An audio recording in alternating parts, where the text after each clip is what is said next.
ওসমান হাদিকে শেষবারের মতো দেখতে ঢাবিতে উৎসুক জনতার ভিড়। জানাবো শনিবার 2:30টায় সংসদ ভবনের দক্ষিণ প্লাজায় হাদির জানাজা। এদিকে গাজীপুরে প্যাকেজিং কারখানায় অগ্নিকাণ্ড। হাদি হত্যার প্রতিবাদ মিছিল শেষে ফেরার পথে প্রাণ গেল শিবির নেতার। এদিকে খালেদা জিয়ার শারীরিক অবস্থা এখন বেশ স্থিতিশীল বলছেন ডক্টর জাহিদ। এবং সর্বশেষ জানাবো ধানের শীষে নির্বাচন করতে নিজ দল ছাড়তে পারেন জোটের নেতারা। দর্শক এতক্ষণ শুনছিলেন সংবাদ শিরোনাম, এবারে জানিয়ে দিব বিস্তারিত সংবাদ। তবে তার আগে একটি অনুরোধ, এই ভিডিওটিতে একটি লাইক দিন এবং কমেন্ট করে জানিয়ে দিন আপনি কোথা থেকে আমাদের সংবাদ দেখছেন। ওসমান হাদিকে শেষবারের মতো দেখতে ঢাবিতে উৎসুক জনতার ভিড়। সন্ত্রাসীদের গুলিতে নিহত ইনকিলাব মঞ্চের মুখপাত্র শরীফ ওসমান হাদিকে শেষ বিদায় জানাতে ঢাকা বিশ্ববিদ্যালয় কেন্দ্রীয় জামে মসজিদে ভিড় করেছেন উৎসুক জনতা। সন্ধ্যায় হাদির মরদেহ দেশে আসার খবর শুনে সেখানে মানুষ জড়ো হওয়া শুরু করে। ইনকিলাব মঞ্চের পক্ষ থেকে প্রথমে বিমানবন্দর থেকে মরদেহ সেখানে আনার ঘোষণা দেওয়া হয়েছিল। সন্ধ্যায় হাদির মরদেহ দেশে আসার খবর শুনে সেখানে মানুষ জড়ো হওয়া শুরু করে। ইনকিলাব মঞ্চের পক্ষ থেকে প্রথমে বিমানবন্দর থেকে মরদেহ সেখানে আনার ঘোষণা দেওয়া হয়েছিল। পরবর্তীতে এই সিদ্ধান্ত পরিবর্তন করা হয়। এক বিজ্ঞপ্তিতে ইনকিলাব মঞ্চ জানায়, শহীদ ওসমান হাদিকে বহনকারী গাড়ি বিমানবন্দর থেকে হিমাগারের উদ্দেশ্যে যাত্রা শুরু করেছে। সেখানে তাকে রেখে ইনকিলাব মঞ্চের কর্মীরা শাহবাগে এসে অবস্থান নেবেন। পরিবারের দাবির ভিত্তিতে হাদিকে ঢাবি কেন্দ্রীয় জামে মসজিদ এলাকায় কবি কাজী নজরুল ইসলামের কবরের পাশে সমাহিত করার সিদ্ধান্ত নেওয়া হয়েছে। তার পরিপ্রেক্ষিতে আজকের পরিবর্তে আগামীকাল শনিবার মরদেহ এখানে আনা হবে। শনিবার 2:30টায় সংসদ ভবনের দক্ষিণ প্লাজায় হাদির জানাজা। ইনকিলাব মঞ্চের মুখপাত্র শরীফ ওসমান হাদির জানাজা দুপুর 2:30টায় জাতীয় সংসদ ভবনের দক্ষিণ প্লাজায় অনুষ্ঠিত হবে। প্রধান উপদেষ্টার উপপ্রেস সচিব আবুল কালাম আজাদ মজুমদার এই তথ্য জানান। তিনি বলেন, জানাজায় অংশগ্রহণে আগ্রহীদের কোনো প্রকার ব্যাগ বা ভারী বস্তু বহন না করার জন্য বিশেষভাবে অনুরোধ জানানো হচ্ছে। একই সঙ্গে এ সময় সংসদ ভবন ও আশপাশের এলাকায় ড্রোন ওড়ানো সম্পূর্ণ নিষিদ্ধ থাকবে বলে জানান উপপ্রেস সচিব। গাজীপুরে প্যাকেজিং কারখানায় অগ্নিকাণ্ড। গাজীপুরের পুবাইলে দিশারি নামে একটি প্যাকেজিং কারখানায় অগ্নিকাণ্ডের ঘটনা ঘটেছে। পরে ফায়ার সার্ভিসের 7টি ইউনিট 1.5 ঘন্টা চেষ্টা চালিয়ে আগুন নিয়ন্ত্রণে আনে।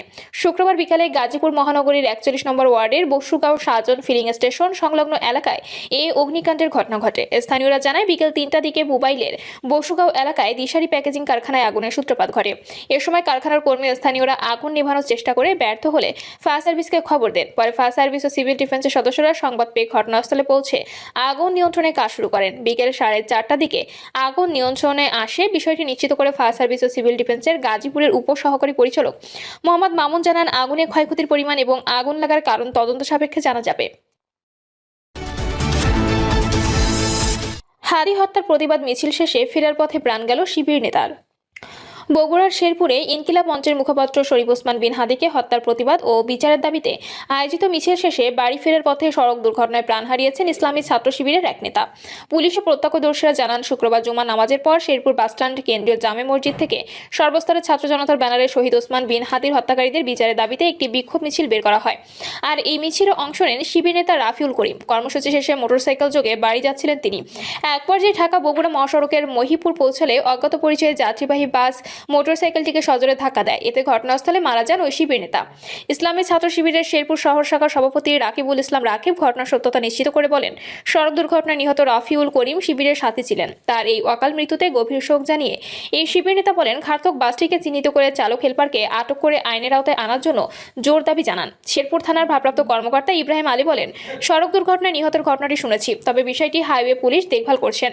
আইন অনুযায়ী পদক্ষেপ নেওয়া হবে। খালেদা জিয়ার শারীরিক অবস্থা এখন বেশ স্থিতিশীল বলছেন ডক্টর জাহিদ। হাসপাতালে চিকিৎসাধীন বিএনপি চেয়ারপারসন খালেদা জিয়ার শারীরিক অবস্থা গত 1 মাসের মধ্যে এখন বেশ স্থিতিশীল আছে বলে জানিয়েছেন তার ব্যক্তিগত চিকিৎসক ও দলের স্থায়ী কমিটির সদস্য ডক্টর AJM জাহিদ হোসেন। তিনি বলেন, সাবেক প্রধানমন্ত্রী আজকে প্রায় 1 মাস চিকিৎসাধীন আছেন। আলহামদুলিল্লাহ, গত 1 মাসের মধ্যে এখন ওনার শারীরিক অবস্থা বেশ স্থিতিশীল আছে। আজকে ওনার ছোট একটি অপারেশন অত্যন্ত সফলভাবে সম্পূর্ণ হয়েছে। করোনারি কেয়ার ইউনিটের আইসিইউ সুবিধা সম্বলিত কেবিনে এখন খালেদা জিয়া চিকিৎসাধীন উল্লেখ করে ডক্টর জাহিদ বলেন, অর্থাৎ তিনি সিসিইউতে থাকলেও সেখানে আইসিইউর সব সুবিধা আছে। আপনারা এটাকে আইসিইউতে আছে বলতে পারেন। ডক্টর জাহিদ বলেন, ম্যাডাম আজকের অপারেশন গ্রহণ করতে পেরেছেন সফলভাবে। আলহামদুলিল্লাহ, ওনার শারীরিক অবস্থার কোনো অবনতি ঘটেনি। দলের ভারপ্রাপ্ত চেয়ারম্যান তারেক রহমান সহ দল এবং পরিবারের পক্ষ থেকে খালেদা জিয়ার জন্য দেশবাসীর মাধ্যমে আল্লাহর কাছে দোয়া কামনা করেছেন বলেন উল্লেখ করেন ডক্টর জাহিদ। ধানের শীষে নির্বাচন করতে নিজ দল ছাড়তে পারেন জোটের নেতারা। বিএনপির সঙ্গে মিত্র রাজনৈতিক দলগুলোর আসন ভাগাভাগির বিষয়টি আগামী সপ্তাহে চূড়ান্ত হওয়ার সম্ভাবনা রয়েছে। তবে সমঝোতার সবচেয়ে গুরুত্বপূর্ণ দিক হল মিত্র দলগুলোর তারকা খ্যাত প্রার্থীরা নির্বাচনে অংশ নেবেন বিএনপির ধানের শীষ প্রতীকে। বিদ্যমান নির্বাচন বিধান অনুযায়ী নিবন্ধিত দলের প্রার্থীরা জোট করলেও নিজ দলের প্রতীকে নির্বাচন করার কথা, কিন্তু সেই বিধানকে সামনে রেখেই নতুন কৌশলে এগোচ্ছে বিএনপি ও তাদের শরিকরা। নির্ভরযোগ্য সূত্র জানায়, সমঝোতা অংশ হিসেবে মিত্র দলগুলোর বেশ কয়েকজন শীর্ষ নেতা শেষ পর্যন্ত নিজ দলের থেকে পদত্যাগ করে বিএনপিতে যোগ দিতে পারেন। এরপর তারা ধানের শীষের প্রতীকে নির্বাচন করবেন। ইতোমধ্যে এ বিষয়ে আলোচনা সাফল্যের দ্বারপ্রান্তে পৌঁছেছে। এতে করে আসন নিয়ে শরিকদের মধ্যে বিএনপির যে মনোমালিন্য তৈরি হয়েছিল তা অনেকটাই কেটে যাচ্ছে। সূত্রগুলো বলছে, মিত্র দলগুলোর অন্তত 10 জন শীর্ষ নেতা এই তালিকায় রয়েছেন। সবকিছু ঠিক থাকলে তারা শিগগিরই নিজ নিজ দল থেকে পদত্যাগ করে বিএনপির প্রার্থী হিসেবে নির্বাচনে নামবেন। তবে অনিবন্ধিত দলগুলোর প্রার্থীদের ক্ষেত্রে দল ছাড়ার প্রয়োজন নেই। এ নিয়ে গত বুধবার থেকে মিত্র দল ও জোটগুলোর সঙ্গে ধারাবাহিক বৈঠক করেছে বিএনপি। দলটির দায়িত্বশীল কয়েকজন নেতা এইসব তথ্য নিশ্চিত করলেও নাম প্রকাশ করতে চাননি। আসন নিয়ে সৃষ্ট মতবিরোধ নিষ্পত্তিতে যুগপৎ আন্দোলনে থাকা দল ও জোটগুলোর সঙ্গে 1-to-1 বৈঠক শুরু করেছে বিএনপি। বুধবার প্রথম দিনের বৈঠকে 12 দলীয় জোট ও জাতীয়তাবাদী সমমনা জোটকে একটি করে আসন ছাড় দেওয়ার ইঙ্গিত দেওয়া হয়েছে। পাশাপাশি 12 দলীয় জোটকে আরও একটি আসন দেওয়ার বিষয়ে আলোচনা চলছে। অন্য শরিক দলগুলোকে ভিন্নভাবে মূল্যায়নের আশ্বাস দিয়েছে বিএনপি।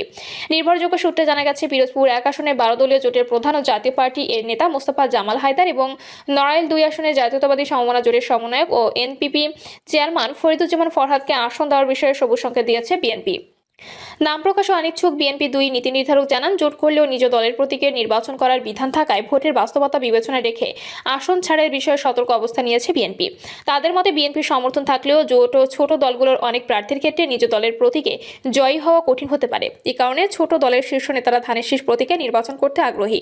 বিএনপিও সার্বিক পরিস্থিতি বিবেচনায় তাদের সেই সুযোগ দেওয়ার কৌশল নিয়েছে। এ বিষয়ে বিএনপির স্থায়ী কমিটির সদস্য আমির খসরু মাহমুদ চৌধুরী বলেন, যুগপৎ আন্দোলনে আমাদের যে কনসেপ্ট ছিল সেই অনুযায়ী কিছু আসন শরিকদের জন্য ছেড়ে দেওয়া হবে। উল্লেখ্য, বিএনপি ইতোমধ্যে 2 ধাপে 272 আসনের সম্ভাব্য একক প্রার্থী ঘোষণা করেছে।